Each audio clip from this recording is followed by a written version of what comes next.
Welcome to another episode of Dashing Dan's Olympic Adventures. And today, my guest is an absolute ripper. We're here, of course, for Aussie Home Loans. This man's done everything. He's an Australian sporting great, whether it be as a player or as a coach. He's a medical doctor. He's been a politician. He was probably underutilised. We might get to that as well by the Labor Party when he was a member for Perth between 1983 and 93, when they were in government under Bob Hawke and Paul Keating. He played cricket for WA while he was playing hockey. He played 30 games. He might have been on the cusp of the Australian team during the World Series cricket days. He had a batting average of 30. You would describe him as a defensive opening bat, but a good opening bat. But as a hockey player was where this great man excelled. 227 games for Australia, 5 Olympic Games. He was selected for. He went to 4. 72, 76, 1980. They didn't get there. We'll talk about that a little bit later. It's, talking about the war with Ric, I hear. 1984, 1988. As a coach, he achieved everything with the Australian women's team in regard to winning multiple world championships, multiple Champions trophies, 2 Olympic Games between 1993 and 2000. Had a lot of success with the Australian men's team as well. He thought he'd retired, but he loves it so much he's now consulting the Chinese team with a former player that he coached in Alison Annan. It's a great pleasure to have on our program for Aussie Home Loans, the incomparable Ric Charlesworth, all the way from Amsterdam. Welcome, Charlie. Good to have you with us. Good to speak to you, Dan. Now, Ric, it's been a long career. If someone had said to you a few years ago after you gave away the Australian coaching job that you'd be involved in Paris as a coaching consultant with the Chinese team, what would have you said to them?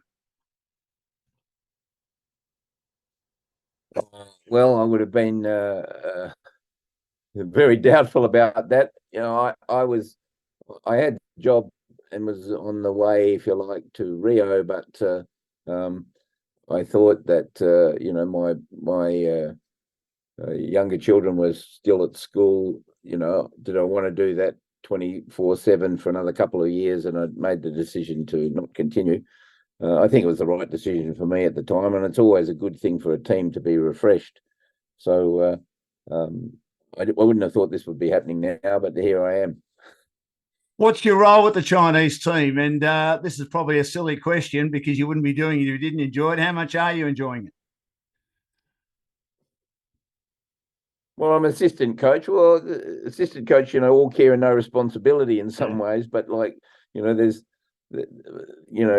try to add value where you can, and there are a range of things that we need to do. We've climbed from 14th to sort of 7th in the world. We're sitting 4th on the Pro League just at the moment. We've been making a lot of progress. Whether it's enough to be in the main games in Paris, we'll know in a month or two. How big is the sport in China now? We know what the population's like in China. We know there are a number of sports that the Chinese could get involved in. It's an interesting place. Sport's probably not the number one interest for a lot of people over there, but how big has hockey become in China? Well, there's a lot of people in China, and they've got a lot of sporting programs, and they've got we're part of a program to develop their teams. They're very good at doing individual sports and sports where you've got to do a routine, but complex integrated team activities aren't something that China traditionally has been good at, but we're part of a program that's trying to develop that. There's rugby coaches from New Zealand there, and water polo, volleyball, you name it, they're getting into it. They've got a pretty good basketball team at the moment, so it's growing. And as the standard of living improves in China, and it's improved dramatically, that's a country that's raised 700 million people out of poverty in 50 years. Then interest in sport increases, and of course, there's a lot of people in China, and if you do well in your high school, you get recognised, you get in a provincial team, and the provincial teams have full-time players, and so there's a fair bit of heft and support behind it, and of course the facilities for sport are exceptional. You know, the Shanghai training base or the training base in Beijing are the AIS times 10. Wow, it's amazing, isn't it? I mean, you probably forget how big it is unless you're actually there. When you went to China, was it? I mean, you've obviously been there a few times, but now sort of spending a bit of time there, are you surprised about how big it is now as a place compared to maybe years ago when you first visited there? Yeah, the scale is extraordinary. Yeah, you're right. The scale is extraordinary. I mean, there's more people in Beijing than there are in Australia, you know, Yeah. and Shanghai is the same size, you know. And you go to some, you know, the Asian Games were a place called Hangzhou, you know, which has got 10 million people in the skyline like Manhattan, you know. And these are towns you've probably never heard of. Yeah. No. I've So heard of them. it's a big place. Yeah, and extraordinary resources, and it's um, it's moving at a pace which is pretty staggering. You know, we could talk about the geopolitics, which is very interesting, but in sport, you know, they win more medals at the Olympics than any other country because it's about money and numbers, and they've got both of those things. So, do you think, looking down the track to Paris, which isn't that far away as we speak, that this women's team is capable of winning a medal? I spoke to Jay Stacey last week on the program for Aussie Home Loans, and he said it's the Netherlands by that far for gold, and then throw a blanket over the rest for medals, other medals. Yeah, well, you know, I mean, I think the Netherlands have got to be the prohibitive favourites in the women's competition. The men's competition, there's half a dozen teams that can win. But in the women's competition, then I think there's half a dozen teams that could figure in the next medals. But, you know, the Netherlands aren't a certainty. And we beat them last year in a practice game here a year ago. So they're beatable, and I would think a lot of the teams would be thinking that. Now, Ric, you're one of the best players to play hockey. Sometimes when you're the best, you don't make it as a coach. We'll get to your coaching career shortly. Leigh Matthews is an example of someone who was a great footballer and a great coach. Alison Annan, some would say, is probably the greatest female player this country has had, played under you. She's had success at the Netherlands. She's now at China. Did you think when she was playing she'd be as good a coach as she's become and continues to be? Oh, Alison was always a player who was, you know, wanted to coach the team while she was playing. You know, and one of the challenges for us was, you know, well, so she always had that bent, you know, and she was a smart player. She understood how it works, you know. So I'm not surprised, and you know, she's totally into it, you know, and you've got to be totally into it. So I'm not surprised that Alison's, you know, found her way in coaching. Ric Charlesworth is our guest, one of the all-time greats when it comes to hockey as a coach and a player for Dashing Down's Olympic Adventures for Aussie Home Loans to deal with anyone in Australia. They've got clients in every state and capital. Areas of expertise include purchasing a property, owner-occupied or investment, building a property portfolio, refinancing, and also all sorts of loans, equipment loans, car loans, and personal loans. Ric, in regard to your career, your first Olympic Games was back in 1972. Did you think that you'd make it so quickly to the Australian team? Oh, I think I was just very lucky. You know, the team had done well in 68, but was aging. And as we got close to the 72 Olympics, I think there was some need for change, and I just happened to be there and around, and I was, you know, a surprise selection, I think, and got my opportunity at 19 years old, you know, and so from that point of view, you know, I thought that I might be good enough one day, but I was lucky, I think, to get selected in 72, but then I ended up playing all the matches and playing a significant role. So it was a time when the team was probably just over the top and too old, and that's one of the reasons we didn't quite make it into the semis. You finished fifth, of course, in 1972. I mean, you were studying at university to be a doctor. You're also playing state cricket as well. How'd you fit it all in, Rick? You must be a very organised person, very focused person. Well, the world was different then, Dan. You know, you could do that. I think it wouldn't be conceivable these days. But yeah, you know, cricket was in the summer and hockey was in the winter, and I never really had a break between, you know, one season finished and the next one started, and it was possible. And of course, you know, in your undergraduate years at university, then there's a fair bit of free time. It gets busy as you get into the later years in medicine, and so that was always, you know, difficult. I graduated in 75, so by the time the 76 Olympics came along, I was already qualified, and so, you know, I could take some time off from my job and put some time into the sport then. But it became pretty impossible to keep doing both.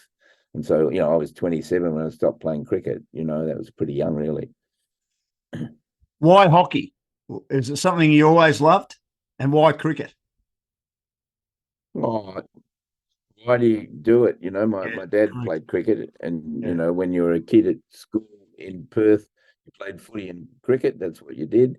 We happened to have an old teacher at our school who was interested in hockey, and my brother had played, so I did that too. So I was in the school footy team, but I was also in the hockey team, you know, and so, but I, you know, I used to love footy, but I used to get beaten up. You know, you'd grab the ball and you'd come out of a pack and someone just for shirt front you, you know. And I thought, well, I don't like this much, you know. This is a silly thing, you know. So I went for the sport, which you know, was about skill and speed and guile rather than brute force, and for me that made sense. Is it fair to say, as a hockey player, you were very different to the way you played cricket? I said a bit earlier, you're a good defensive opening bat. Is that being a bit unfair on you as a cricketer?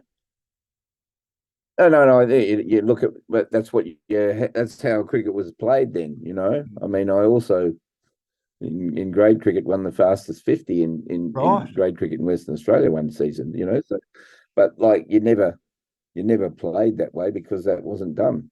You know, and I was an opening batsman. Your job was about, you know, and there was a lot of fast bowling then, and good fast bowling. You know, you had Jeff Thompson one week and Hurst the next week, and Lilly was playing for our team, and you know, I remember Andy Roberts was playing for New South Wales. You know, so your job was to tire out the bowlers, and then that's what you had to do as an opening batsman. So, and I suppose, you know, that's how I learnt the game. I think I would have learnt it differently had I had, you know, played in a different era, a different time. That Western Australian team had a great winning culture. Tony Locke, at the start of your career, you played in 3 winning teams, 74, 75, you're in the squad, in the team that won. Then, of course, Johnny Verarity. Yeah, during the 70s, we won, I think. Yeah, we won the Shield 5 times in the 70s, and I was in the squad one year and didn't play because I had hockey commitments, but I was in the team that won 3 times. So yeah, we were very successful then. I think I opened the batting with everybody from Western Australia who played for Australia. You know, Bruce Laird, Graham Wood, Wally Edwards. Those were amongst my opening partners during my time. You had Jeff Marsh. Yes, another one. You said you had a great period then, and there seemed to be a magnificent winning culture. Did that have a lot to do with Tony Locke at the start and Johnny Verarity? He just seemed to be one of those great captains, wasn't he, Invis?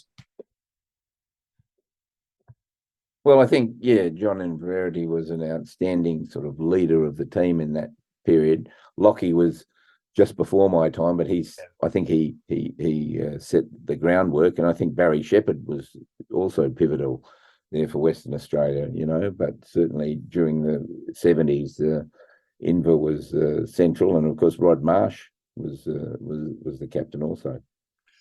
Now, there was the Stumpy and Grumpy show. You were nicknamed Grumpy. Bruce Lee was nicknamed Stumpy. Why did they call you Grumpy, Rick? Whenever I've spoken to you, you've always been happy and you've got this magnificent disposition. Is that not right?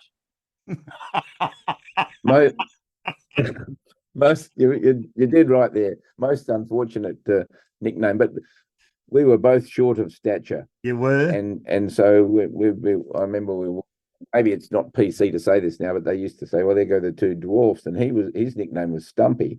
Yes. And so who was another dwarf? Grumpy, and that's where it came for me. So, but yeah, we were short of stature, but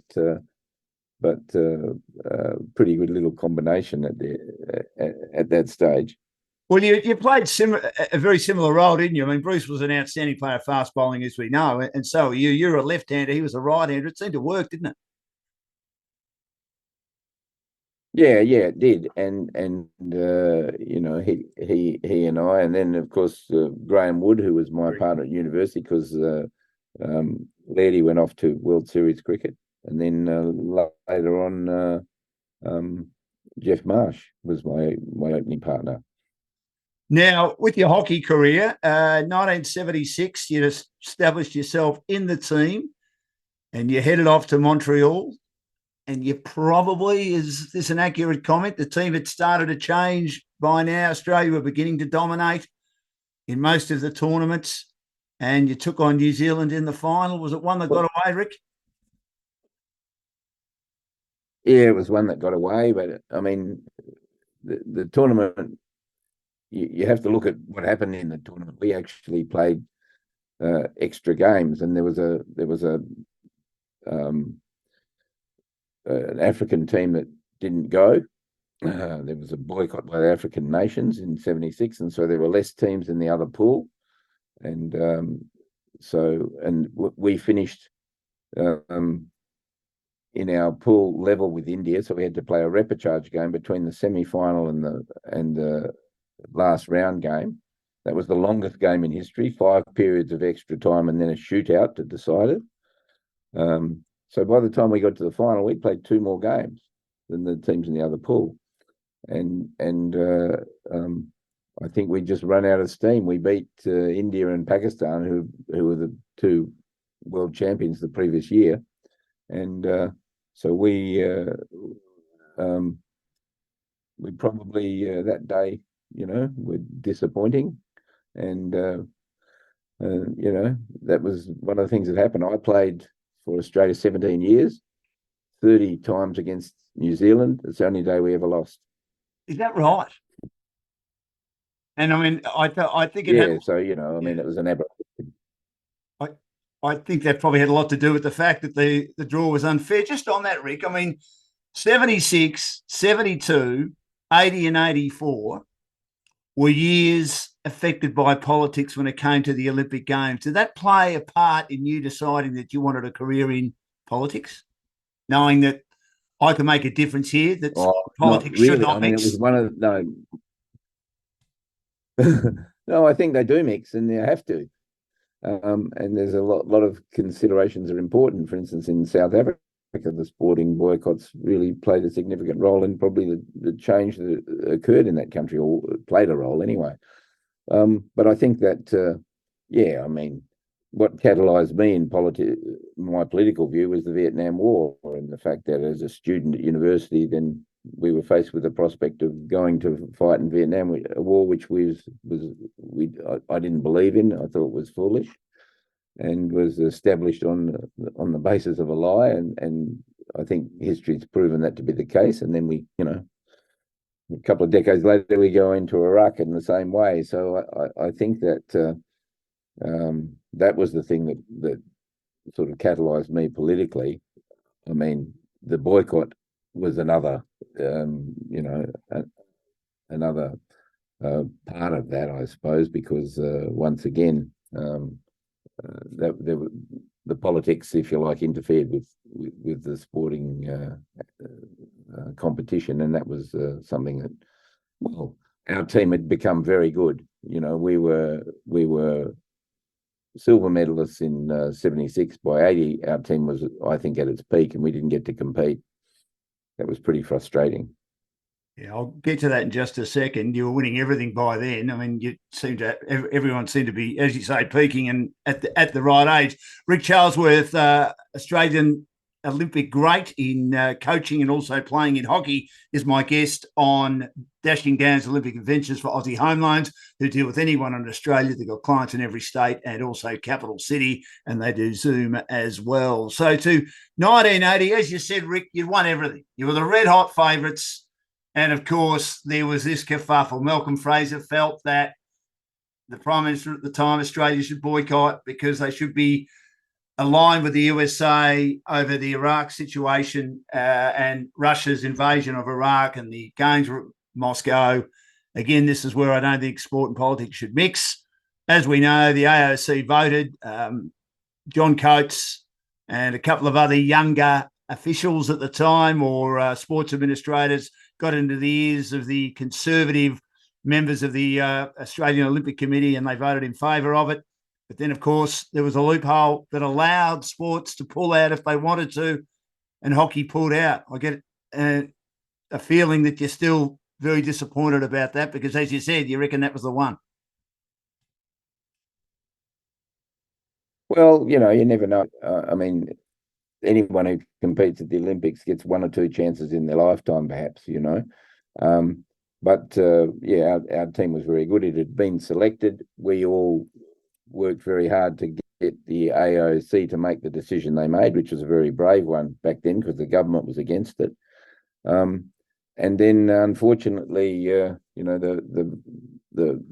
vice president of the Australian Hockey Association was the brother of the principal private secretary of the Prime Minister, and so there was a connection there that was pretty strong, and they prevailed on Hockey Australia to make a decision not to go, which we were bitterly disappointed by because Australian athletes went, but in our sport we didn't go, and that was crushing really because you spend your 4 years preparing for that big event, and when we didn't get to compete, it was very disappointing. Did you try and fight it, Rick? I mean, as one of the more experienced players by then, it was going to be. Yeah. I was in the vanguard of those who were fighting against it, but given my experience later on, there were things that we could have done, perhaps, but. And I know water polo, for instance, went because they got support from outside for their team to go and compete. They did.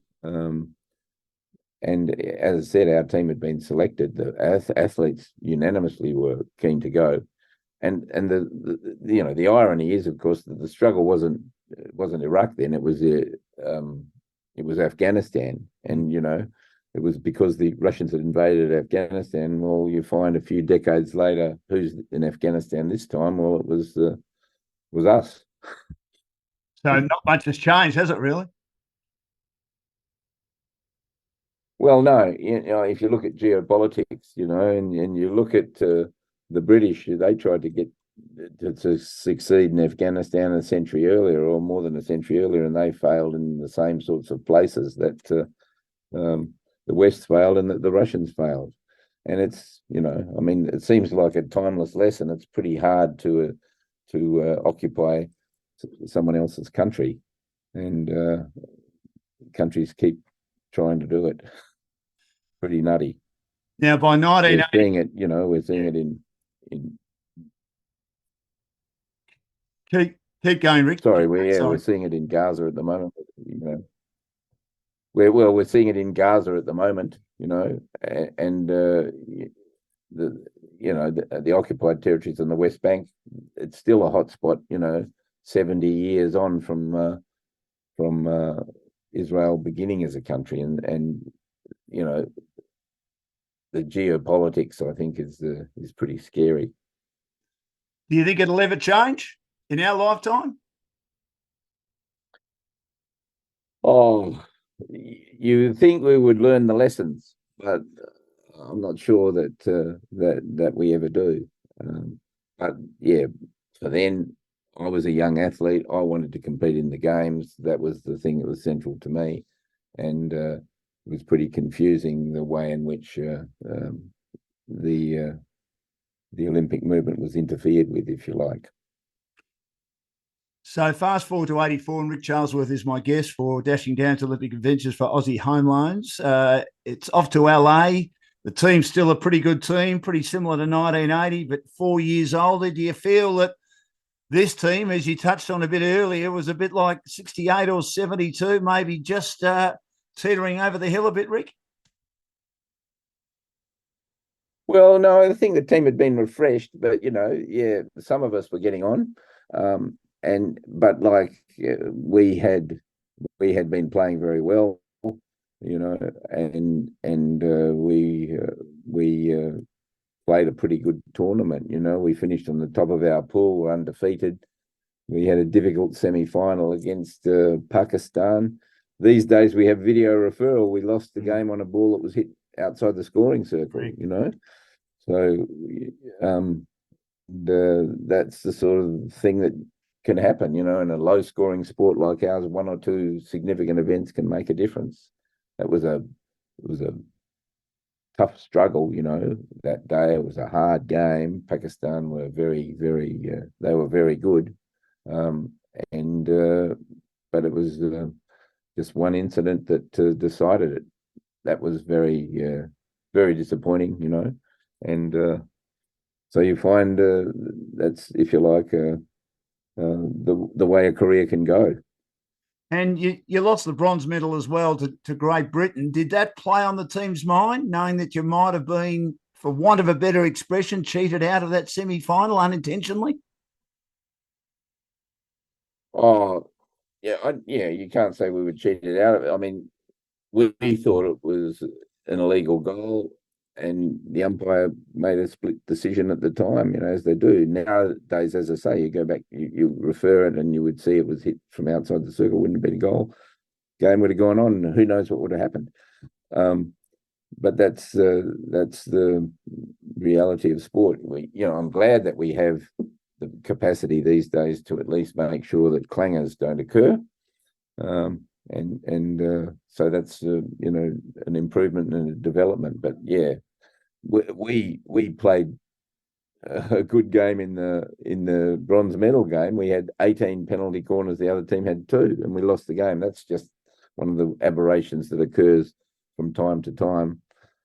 But it was like, yeah, it wasn't supposed to be. Almost, you felt after that match. On that, Rick, I mean, the Australian men's hockey team, certainly in my lifetime, have dominated Champions trophies, dominated World Cups, been the best team in the lead up to the Olympic Games, and just one Olympic gold medal, multiple silvers and bronze, and a lot of 4th placings as well. Why do you think there's been an albatross around their neck, their inability to win more gold medals, when they've clearly gone into most Olympic Games, in my lifetime anyway, as the favourite? Well, I don't think they've ever been the favourite. They've been amongst the favourites. And this year's men's competition, they are amongst the favourites. But I believe there's 6 teams that could win it, and it's a very even, close competition. And only one team comes away with it. I mean, for instance, a team like Germany, which have got a good Olympic record, never won the World Cup until 2006, I think, or something. They went for many decades unable to win the World Cup, and I think that just that it can be like that. I mean, at the last Olympics, our boys played pretty well, and won in the final, lost on a shootout. I mean, the difference between winning and losing when it comes to a shootout in the Olympic final is nothing. So, it happens like that sometimes. We should have won in 76, I believe, and that, we messed it up, for a variety of reasons. So, but in 92 they played in the final. But at that level, everybody's good. And when it comes to, as I said, a low-scoring game like ours, 1 or 2 incidents can decide it. Australia's got a better competitive record in terms of getting to the semi-finals than any other team in the world. They should have won a couple more, perhaps, but And had they done so, then everyone say, well, look at that, that's fine. But you don't win them all. You know, you have those upsets, and at that level, there's little between the best teams in the world. Back in 1976, I've just been thinking what you said about the fact that the Australians played more matches in 1976 than obviously New Zealand and most of the other teams.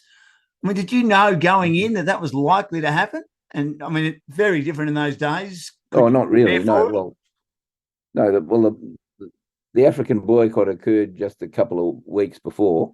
Right. And 36 countries didn't go to Montreal. Right. From Africa, and so that there were less teams in the other pool. And then these days, they decide who goes in the semi-finals on goal difference. In those days, if you're level on points, you had a repechage game. Right. So there was a different set of rules. So that added extra matches, and that was in between the last round game and the semi-final. And then in the semi-final, for instance, we beat Pakistan 5-1, who had beat Pakistan 2-1, but Pakistan had beat New Zealand 5-1. Yeah. New Zealand won the gold medal in the end with a negative goal difference. That's never happened before in the sport. So you have these aberrations, if you like, and sometimes it works in favour of someone, and sometimes you get disappointed. Now, in 1988, Ric Charlesworth is my guest on Dashing Down's Olympic Adventures for Aussie Home Loans, who can deal with anyone in Australia. They've got clients in every state and capital city, and they've got over 25 lenders on their panel as well. You were 36, Ric, which is, I suppose, veteran stage for a sportsman, young for a person. Obviously, in life, you were halfway into your political career as well. So you're a busy person with a young family. One last shot at it. A new team was really starting to take shape. A young Jay Stacey had come into the team. Warren Birmingham was in the team. Mark Hagar. Did you feel this team was good enough? And did you know this would be your last shot at it? Well, I always thought our team was good enough to win at these competitions, but we were a bit unlucky. We lost 3 players in the month before the Olympics through injury, which took the gloss off the team, in my opinion. 3 very, very good players who had been important to our team. Dean Evans, Peter Hazlehurst, and Grant Mitten, who were all substantial players in the team and been in our World Cup team 2 years earlier that had won in London. So losing those 3 teams in the month before the Olympics through injury took the edge off the team. We were undefeated again, but in the semi-final we lost in extra time to Great Britain, who would go on to win the gold medal against Germany. So we were good enough to win, but not quite good enough to convincingly win. And when I became a coach, one of my views was that you had to be 15 or 20% better than the other teams if you really wanted to be sure to win in our sport, because there are so many vagaries. You can dominate the game and lose. In an AFL footy match, if you have 25 shots at goal and the other team has 15, you don't usually lose. But in hockey, that can happen. I mean, you didn't have a lot of luck, did you? I mean, we've spoken about 76, 1980, you didn't get there. 84, there was that controversial goal given to Pakistan. And 88, you get injuries to key players. I mean, as we've said, in any elite sport, if a team loses some of its key players, it doesn't matter, with the greatest respect, who the replacements are, it makes it tough. So there wasn't a lot of luck on the Australian side, was there, when it came to the Olympic Games, despite doing so well in the pool matches? Well, yeah. I think the pool matches, this is a hard medal to win at an Olympics, a hockey medal, because you can play for 10 or 12 days, be undefeated, and then it can be over in a thrice, But like if you run the 100 meters, it's over in 10 seconds. So that's one of the things that happens in sport, I reckon. But it's a long distance race, the Olympics in our sport, because you start at the beginning of the games and you're playing right up till the last days. Now, your political career ended in 1993. You retired in that election, the unwinnable election at the time for Labor. Of course, history will tell us they went on to win. You had 10 years in politics. I would have thought, Rick, you're unlucky not to be a minister. I think you felt you're unlucky not to be a minister. Do you know why? Were you not in the right faction? Did Hawke not rate you? Did Paul Keating not rate you? Sorry. It's pretty, no, I think it's pretty clear that, like, I got in when we won in 83, and I was 3 years behind all of the people who'd got in the previous time, and they got into the ministry, and they were part of the ministry, and they were young and capable, and I was part of what I very proudly think was a very, very good government. And we did a good job. We managed the economy. We installed solidly Medicare. There were new trade practices. We floated the dollar. There were lots of things that the government did that were things that we can be proud of, and much of the change that occurred during that time has been sustained. But I was, if you like, behind a lot of those people. They were contemporaries of mine from university, but they were a few years ahead of me, Kim Beazley and John Dawkins and Peter Cook and people like that. And so, I was happy to bide my time and be learning. But over a period of time, I think your team needs to change and you need to refresh it. And when I no longer was playing sport, I was enthusiastic about advancing in the government, but those things are difficult. I was in a faction which was already overrepresented. We had like 30% of the ministers, only 25% of the votes. So right. We, in fact, after the 90 election, we lost a member in the ministry, and so that was a period where I was hoping to progress, but wasn't able to. Did you go to Bob Hawke, considering he was your boss, and say, now, boss or Prime Minister, I need time off to go and play at the Olympics? Because he loves sport, didn't he? I don't think Paul Keating loves sport, and he probably didn't even know you played sport. But well, during him, but Bob loved it, didn't he? Oh, at the beginning, yeah, I had a supportive boss, and I was very lucky. But like, it was always, I mean, when I got elected, I was going to be competing at the next Olympics if I got selected, and I didn't look beyond that. And of course, yeah, the Prime Minister was supportive, and the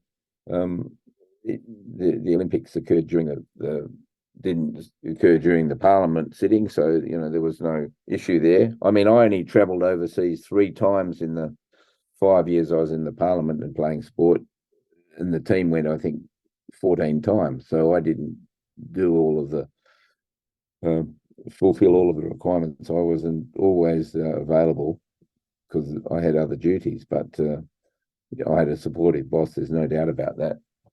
And of course, then after I finished playing, there were changes occurring anyway. I was a supporter of Paul Keating in the challenge, and because I thought, as I said, things needed to be refreshed. Yes. And I think that's important. You look at any football team, it's continuously refreshed. No one, one of the worst adages in sport is you never change a winning team. That's really completely ridiculous. Of course, you make the team better any way you can all the time. So when you yeah, I was just going to say, Rick, sorry. When you decided that was it for you in politics, is that when you thought, I'd love to do coaching? And is that how the women's job came up? No. Coaching was never even on the radar screen. My plan was to go back and practice medicine. I was arranging to do that. I made a lifestyle choice. I mean, I could have, my seat was safe. It's still held by the ALP, the seat of Perth. And it was marginal when I started, but it had become safe. And my plan was to go back and practice medicine. I made a lifestyle choice. My children were growing up. I wasn't seeing them. It's very difficult travelling back and forth to Canberra on a regular basis, like you do in the parliament. I made a lifestyle choice in '92 that we're probably going to lose at some stage. Do I want to sit in opposition for 10 years? Am I willing to wait? And no, I'll go back and that was my plan. So I had no aspirations about coaching. I fell into coaching quite accidentally. Well, explain how that happened, Ric. Yeah, well, in 1992, in the middle of the year, I had a press conference. I said I'm not standing in the next election, and my friend Stephen Smith, who was the secretary of the ALP, he was very keen on having the seat. I knew that, yeah. and so that was about a year before the election was due, and then so that's June. Maybe in September, I got a phone call from one of the girls who'd just come back from the Barcelona Olympics. She played in our club, and she said, "Why don't you think about coaching our team?" Because I'd done a lot of coaching in my club, but I wasn't like formally thinking about it. My plan, as I said, was to go back to work in a hospital. And she said that, and I thought about it, and why not? I may as well apply. And I applied, and I was probably a controversial appointment to the job. But I had, done quite a bit of coaching, but only informally. And people said, "Oh, you've never coached women. Women are different." And my view was, well, no, I'm not sure. I agree with that. The game's the same, there's a bit less power and speed, but otherwise everything else is the same. And I got the job, and a few months later, I found myself after the election, because I was in the job until March of '93. I found myself going to work in a pair of shorts and a t-shirt rather than a suit and a tie, with a group of athletes who were very ambitious, hardworking, talented, and who wanted to be the best in the world. And that was a fantastic environment in which to be. And so I had a lot of ideas about how I think we can do it better. And so I was able to put that into practice, and I was very fortunate to be supported by the hockey administration. And over the next 8 years, built a very, very good team. Now, when you took over, as you say, they struggled a bit in Barcelona in '92 after winning in '88, which to some might have been a surprise. It was a very experienced side. I mean, Elspeth Clement was a star. They had, of course, Jackie Pereira, Sandy Pisani, a young Ric Charlesworth became such an important part of your team. What were you able to change, Ric, for them to become so good and then dominate women's hockey for the next 7 years, winning the World Championships, winning all the Champions trophies, and winning 2 Olympic games? I mean, they hardly missed out in the big tournaments. We won everything, and I thought after a while, I didn't know how good the girls were, but after a few months with them, I thought that we got some very talented players here. We can win things. And after we had, for the first 4 years, we'd won the World Cup and the Olympics and the Champions trophies. People were saying, "Oh, well, it's someone else's turn now." And my view was, no, it's no one else's turn. If we keep improving and working hard, we can get much better than this. And so we spend our time trying to do that, and but we did a few things that were very significant. We built depth in the squad. So the rules had changed. They allowed interchange, and so we played 16 players every game instead of playing with 11. Yep. And then we found after a year or two, we had like a squad of 30 players, and they'd all played 50 games, and they all thought they were good enough.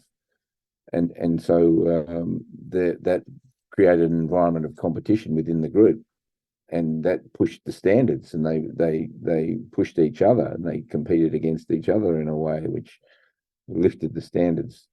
And we had quality training. We played. We changed the names of all the positions. We changed the way we played tactically.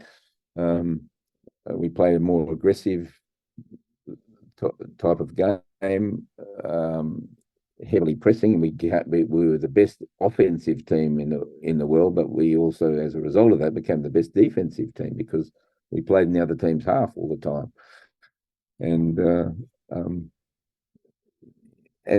we then they changed the offside rule, and we were quicker than the other teams, I think, to adjust to that. We were certainly quicker to adjust to the interchange and how we used that.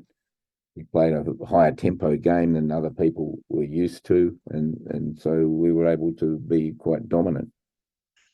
And when I left the team, I believe that should continue.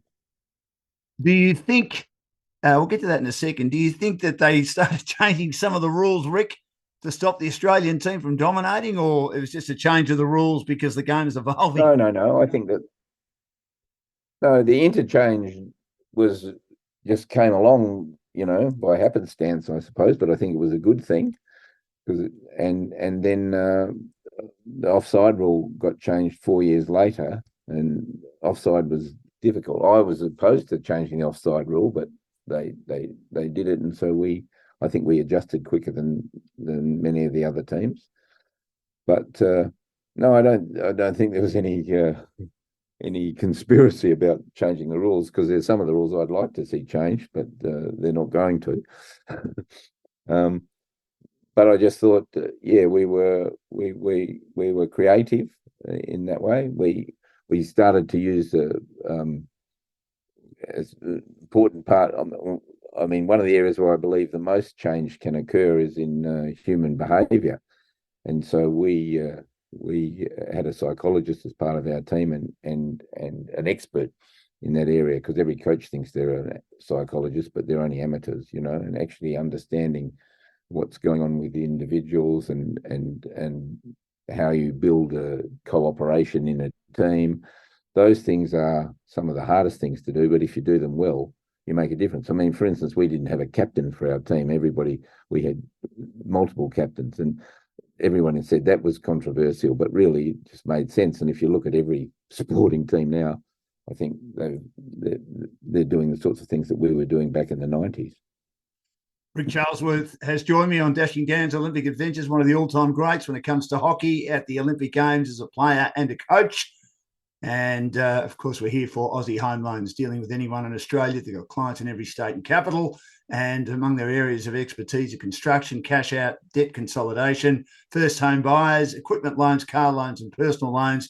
And they've got over 25 lenders on their panel. So you were keen to go to the 2000 Olympics. The fact it was in Sydney, did you feel more pressure, Rick? Or knowing you loved the pressure? Well, but there was a lot more.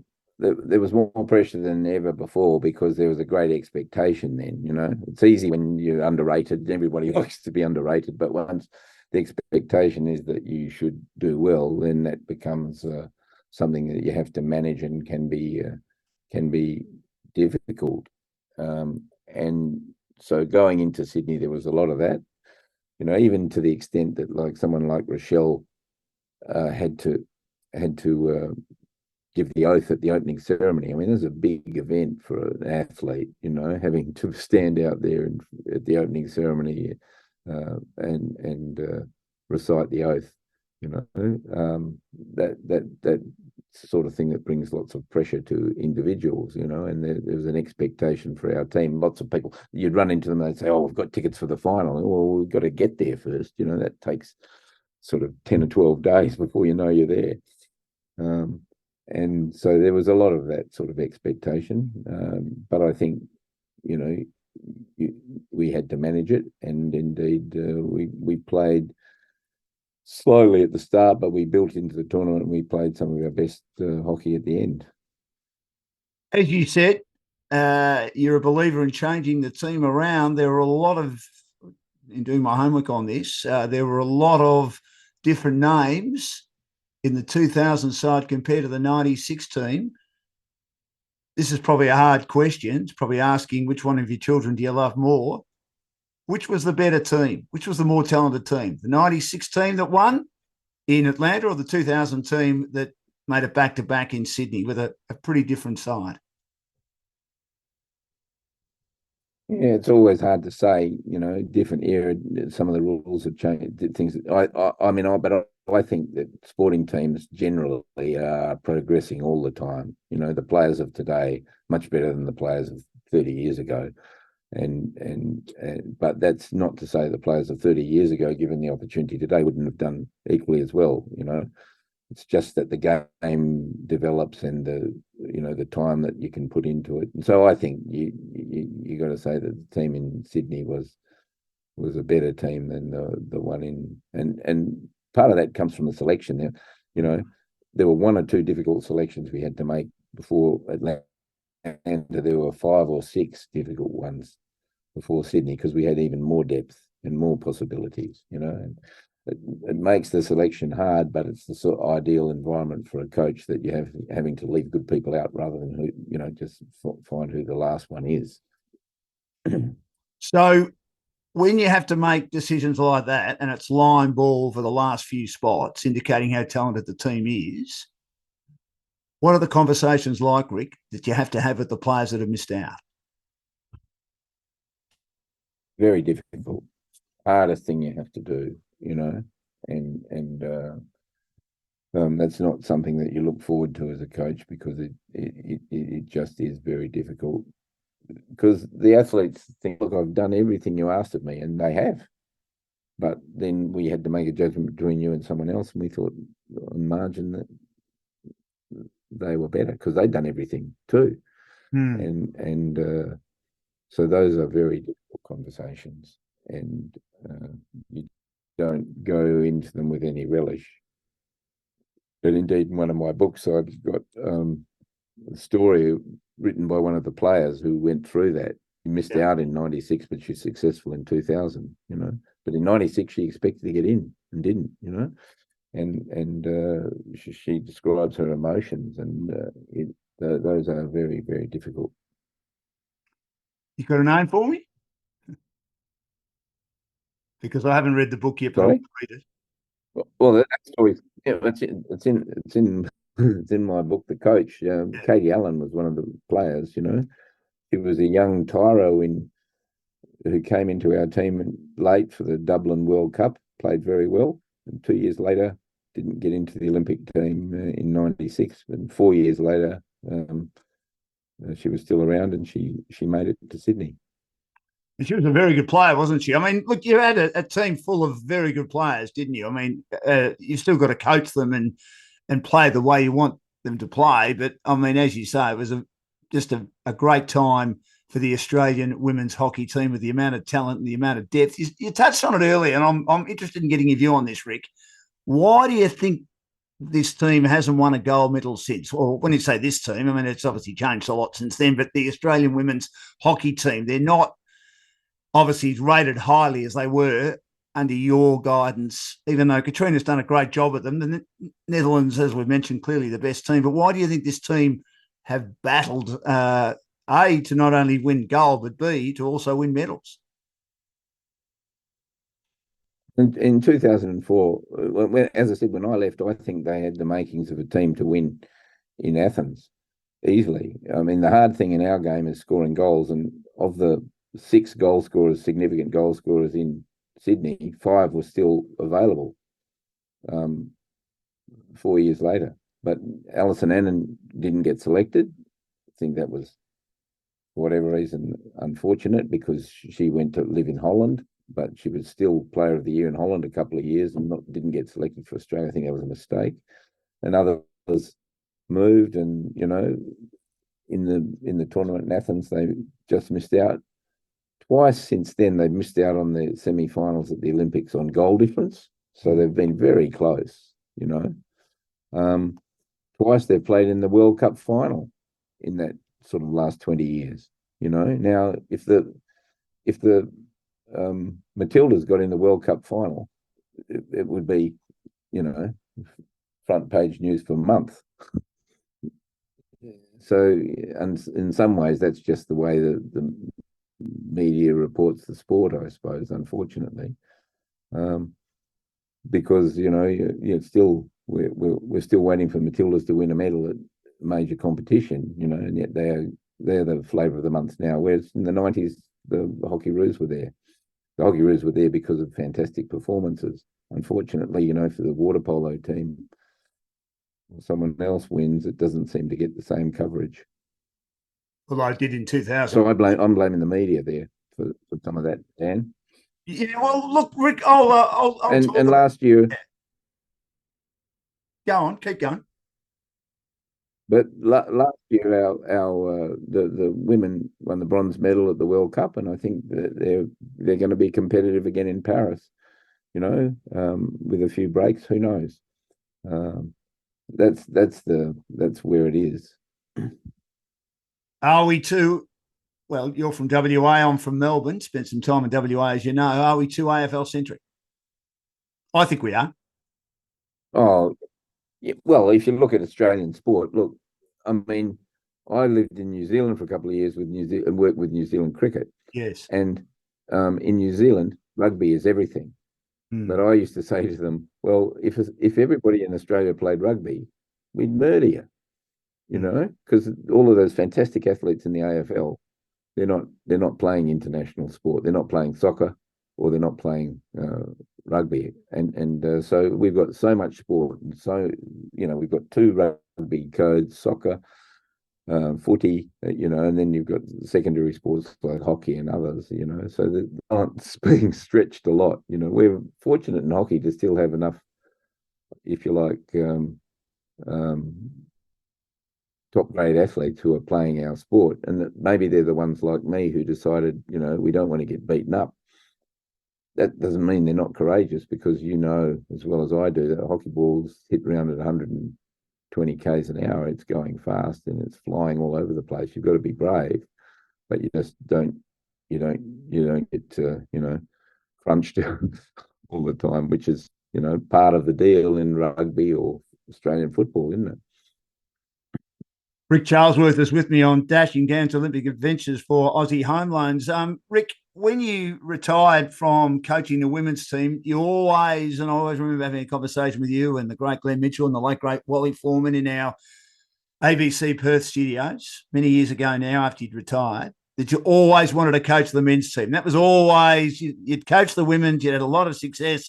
The men's team was the other mountain, wasn't it? Yeah, well, they offered me the job straight after Sydney, and I needed a break, and so I did some other things. I was with the AFL footy team. I lived in Italy for a year. I wrote some books, so I did a range of other things, and I got back to the men's team after Beijing, and even I was 6 years with the Kookaburras.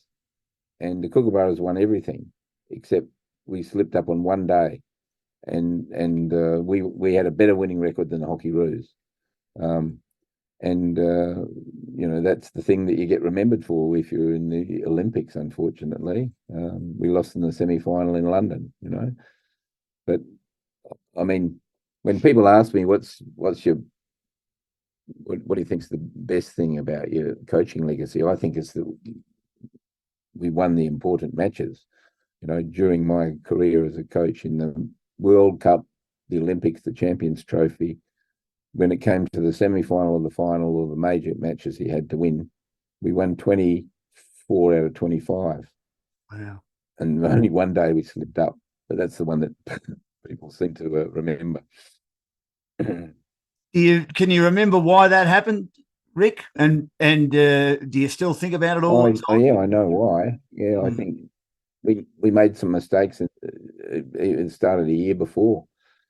We got some things wrong a year before, and I didn't think in the end, when tested that day, our culture was disappointing. But we only had 5 shots on our goal for 4 goals, and they were all savable. So I think that was a frustration for me. There's some things that we didn't do in the preparation that we would have done that would have made a difference, and those things always come home to roost, on the big day. So you're obviously a bit annoyed that, as you say, people say, well, this is a team that dominates everything, as we've spoken about, the Australian men's hockey team, but just can't win many Olympic gold medals, bar 2004 under Barry Dancer. So it is a bit annoying, isn't it? I mean, you can have bad days, but it just seems to be the Olympic Games in the semi-finals are the bad days. As Jay Stacey said to me, he reckons they're the hardest games to win.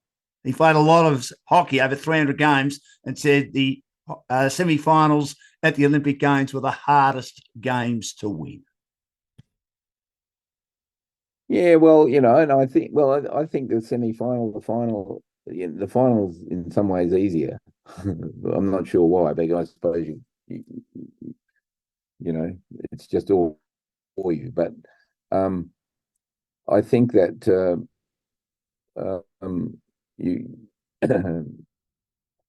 you have to be able to play well that day. One of the great mistakes that's made is that people don't play aggressively that day. They wait to see what happens, And my view was always you have to play aggressively in that day. But as a player, we won about 50% of those matches. As I said, as a coach, the thing that I'm proudest of was that we won 24 out of 25. And I think that was because we prepared well and we probably worked very hard at developing a team that was 10%, 15% better than the other teams, because it's easy to be a successful coach if you've got a good team. The bit that I'm proudest about my coaching record is that we were sustainably good over a long period of time. That's something that not many teams do. You're ahead of the field a bit too. I always remember when I interviewed you at the 2009 Champions Trophy in Melbourne at Royal Park there. Beautiful venue. And you were the coach, but Graham Reid was coaching the team for that tournament. You were already starting to look at a plan down the track about who might be the next person to replace you. And it was still reasonably early days in your time as coach of the Australian men's team. You're always looking for that advantage, aren't you, Rick? That's always been something in you. Is it something you were born with, or is it something that you developed over the years? Well, I think there's a couple of things there. I mean, if you're going to coaching, used to be okay. A long time ago, it was even you had the captain coach. I mean, but then it became this thing. Okay, this person's the coach of the team, but they always needed assistance, and you need a relationship with your athletes, and you need a collegial approach to how you go about it, because there's too many moving parts in a team when you break it down. So your assistant coaches have to own stuff, and they have to, if you like, be being developed all the time, and they have to be people who will challenge you and ask hard questions, and you have to have if you like, an environment in which there's a hot spring of ideas. And so I always tried to encourage that. I want people as my assistant coaches who want my job, and who believe they can do it, and who have their own ideas, their own thoughts, and are going to constantly challenge you. If you have that environment and you're willing to work in it, then you will have a hot spring of ideas, and you'll have lots of innovation and change occurring. And I think that's important. That's one of the things that enables teams to sustainably be good. And that's the environment that I always tried to coach. And I thought that, sometimes you sit up in the stand rather than on the bench because you're wanting to see another perspective, but you constantly you've got your hands on the wheel, but you're also giving freedom to other people, and you're developing them. And I think that's a good environment. And if the athletes see that, then they understand that all of these people are contributing. There's not just one voice. There's a range of voices that make a difference. And in the same way that you better be listening to the athletes, because they're the ones on the field who have to put things into practice, and they have to make decisions and judgments. And most of the important decisions and judgments made in the game are made by players on the field, not by coaches. So they have to own the tactics. They have to believe in what's going on, and they have to share and cooperate. And if you can develop cooperation, then in team sport, you're well on the way. What did you learn and I really appreciate your time. I won't keep you for too much longer because I know you're in Amsterdam, and it's one of the most beautiful cities in the world. You need to get out and about and sightsee, I would have thought, Rick, before you.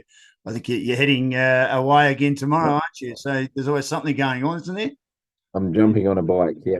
Oh, very I'm good. jumping on a Well, bike this afternoon. oh, you enjoy that. Just before I do let you go, what did you learn that helped you in your coaching when you became involved with the New Zealand cricket team and the Fremantle Dockers AFL football team? Well, I got offered a job by the Eagles and the Dockers, and I took the Dockers because I thought they were a basket case at the time. I thought it'd be interesting to see what's going on here. Unfortunately, over the 2 years I was there, we had 3 different coaches, so there was never any stability, and we didn't get an opportunity to actually build something. New Zealand cricket was interesting because they had a high performance centre just out of Christchurch, where the weather was best, and they were trying to build a new, if you like, team. And indeed, the boys that have been in their successful team over the last years were in the under-19 team when I was there, and we played a significant part, I think, in developing them. An under-19 team got to the finals in the under-19 World Cup. They got knocked over by India with Virat Kohli, but the significant players in that New Zealand team now were in that group, and I think it was another sport and there was another environment. I saw what was happening in rugby there. The rugby people and the cricket people were pretty close, and so there were lots of lessons to be learned about how they went about things. And I think the problem with New Zealand was there was a sort of attitude, well, it's enough to play for New Zealand, whereas I felt like the attitude of the Australians was, well, we want to be the best in the world. We just don't want to be playing Test cricket. We want to be the best team. And I think I hopefully tried to change that in a way in which the New Zealanders had that approach, which was their approach in rugby, of course. Always has been. Did you, when you saw Virat Kohli play, did you think we've got a special player in our hands here? Oh yeah.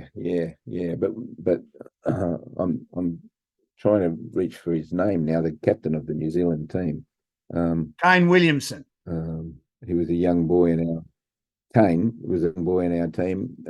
Southey was in our under-19 team.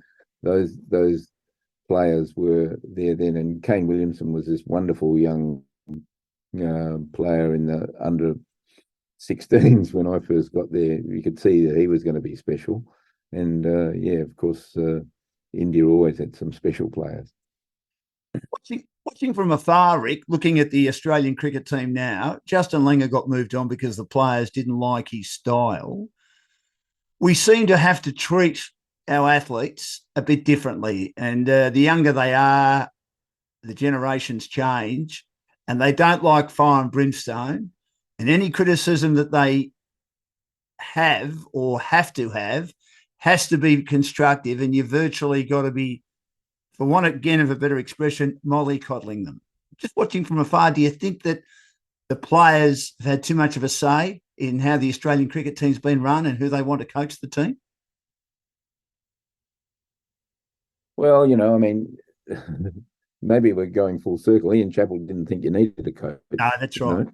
And my response to that was, well, either cricket's wrong or every other sport in the world's wrong, and I think that you do, and there was a place. And of course, Darryl Foster as coach of Western Australian cricket was an innovation back in the 70s, but it took the load off the captain, and it allowed, but as I said to you, the players have to own the tactics. They have to own the way of playing because they're the ones who put it into effect. So whatever you're doing as the coach, you've got to have a relationship with them, and one that shares information. And the great innovators in sports aren't coaches, they're the players, because they're the ones who come up with new ways of doing things. I mean, someone decided they were going to play with the back of the bat, and it became a thing, didn't it? And I think that so that's always the case. But then a coach has a role in the philosophy and the narrative of the group, and you see that with the England cricket, with baseball. That's definitely something that has been influenced by the coach. Again, he was one of our players from New Zealand way back in the day. So I think that both of those things have got to happen. Are they mollycoddled?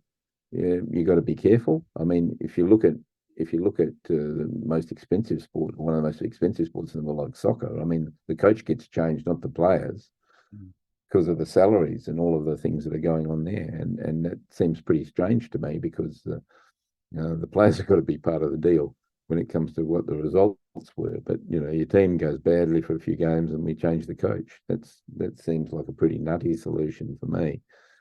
But I think that coaches have to be sensitive to where the athletes are, but also there's hard messages that you need sometimes.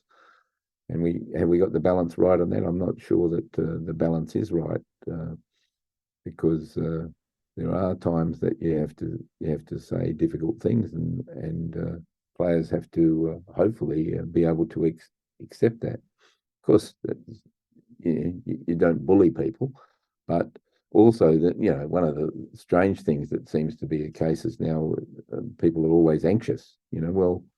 Elite sport's about being at the edge, being under stress, being challenged, and my belief for a long time has been that you have to be able to handle the pressure to be able to compete at that level. And so pressure and anxiety is part of the deal.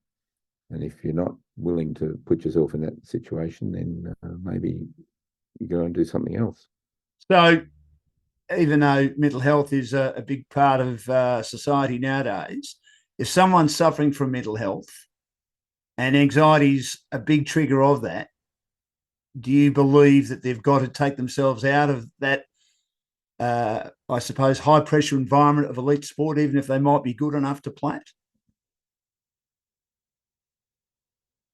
Well, well, as I said, I think everybody who's playing elite sport at that level suffers anxiety, and it's stressful, and being able to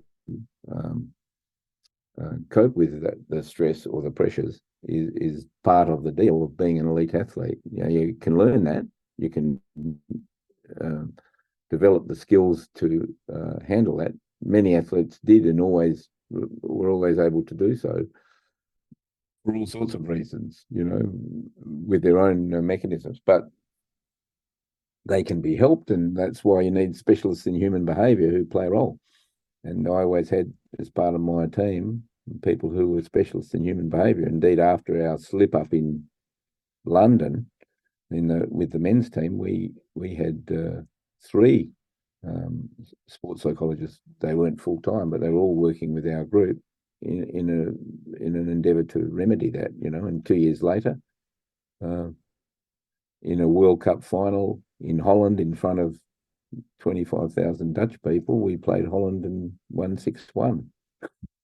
In a real cauldron of opposition. So I'm not saying that was the reason, but I'm saying we did rectify some of the things that I thought perhaps helped us to slip up in London. What's the sport so big in Holland, Rick, where you are at the moment? It's a massive, massive sport. And is it bigger Strong than club? Yeah. Is it bigger than soccer? No. Football's easily the biggest game just about everywhere, and it's interesting if you look at the history.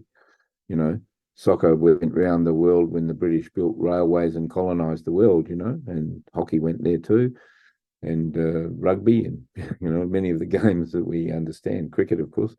But in Holland, football's easily the biggest game, but hockey's got a good foothold. They've got strong clubs and a small country. So, they can have a national league. The geography in Australia, or even the geography in China or India or other places, makes it much more difficult to have that sort of a structure. And that is very helpful for building your community there. I mean, the other country that's going along in leaps and bounds in hockey is Belgium. You know, Belgium have now got fantastic men's and women's teams, and again, they're close to Holland, so they've got that cross fertilization. But they're a small country; they've got strong clubs, good support from the government.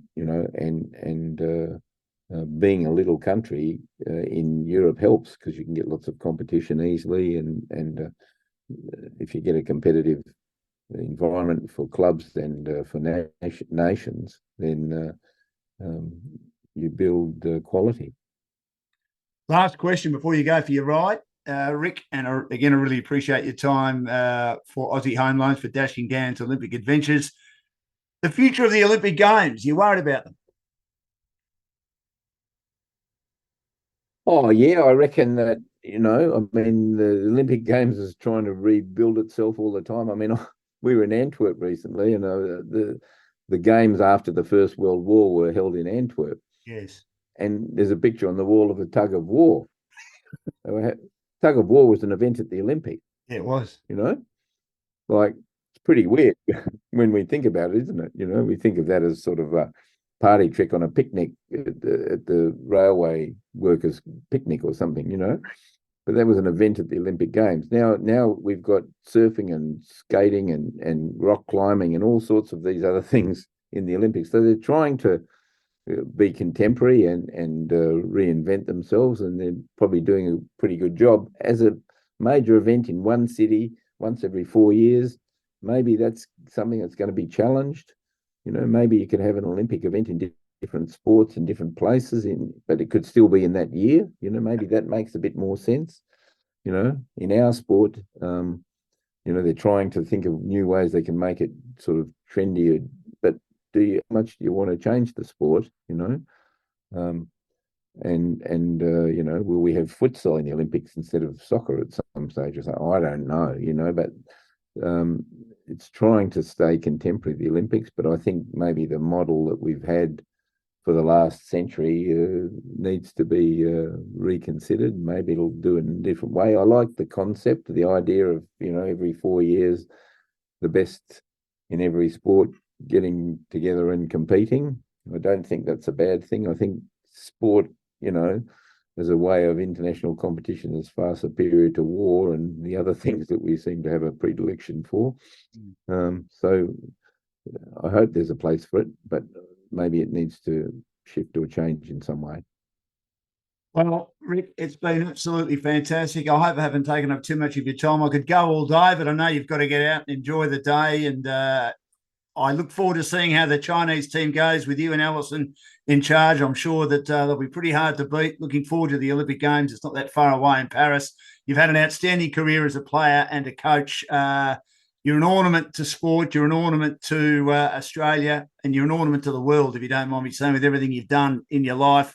It's been a great pleasure having a chat to you today. Thanks for joining me on Dashing Dan's Olympic Adventures for Aussie Home Loans. Your areas of expertise include purchasing a property, owner-occupied or investment, building a property portfolio, refinancing, debt consolidation, cash out, construction, pre-approvals, first home buyers, equipment loans, car loans, personal loans, and they've got over 25 lenders on their panel. Thanks so much, Ric, and good luck at the Olympic Games in a month or so's time. Thanks, Dan. See ya.